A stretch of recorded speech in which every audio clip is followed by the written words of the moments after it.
I am sorry, please forgive me, thank you, I love you. The secret book writer Rhonda Byrne తను తన బుక్లో ఈ విధంగా రాశారు. ఒక లేడీ ఎప్పుడు కూడా క్యాన్సర్తో బాధపడుతూ ఉండేదంట. అయితే తన హ్యాబిట్స్ ఏంటి అంటే ప్రతిరోజు కూడా ఎన్నో కామెడీ షోస్ చూస్తూ ఉండేదంట. ఎప్పుడూ కూడా నవ్వుతూ ఉండేదంట.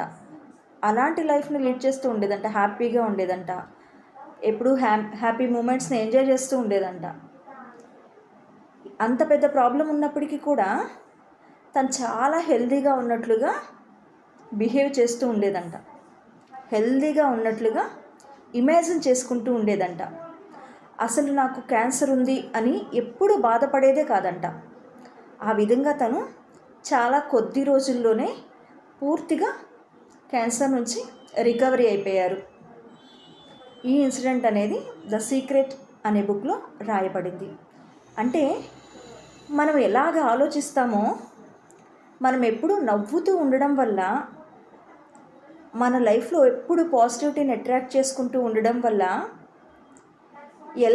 ఎలాంటి హెల్త్ ఇష్యూస్ ఉన్నా కూడా మనం చాలా ఈజీగా రికవరీ అయిపోతాం అన్నమాట. Thank you so much. ఇలాంటి మరిన్ని వీడియోస్ కోసం సబ్స్క్రైబ్ చేసుకోండి, ఓకేనా? లా ఆఫ్ అట్రాక్షన్ కూడా ఇదే చెప్తుంది. మనం ఎప్పుడు హై ఫ్రీక్వెన్సీలో ఉంటే, ఎప్పుడు హ్యాపీ లైఫ్ని లీడ్ చేస్తూ ఉంటే, హ్యాపీగా ఉంటే, హ్యాపీ మూమెంట్తో, హ్యాపీ మూడ్తో ఉంటే మన హయ్యర్ మైండ్తో కనెక్ట్ అయి ఉంటాము. మనం ఎలాంటి ఆలోచనలు చేస్తామో అలాంటి లైఫ్ని మన జీవితంలో చూస్తూ ఉంటాము. Thank you so much.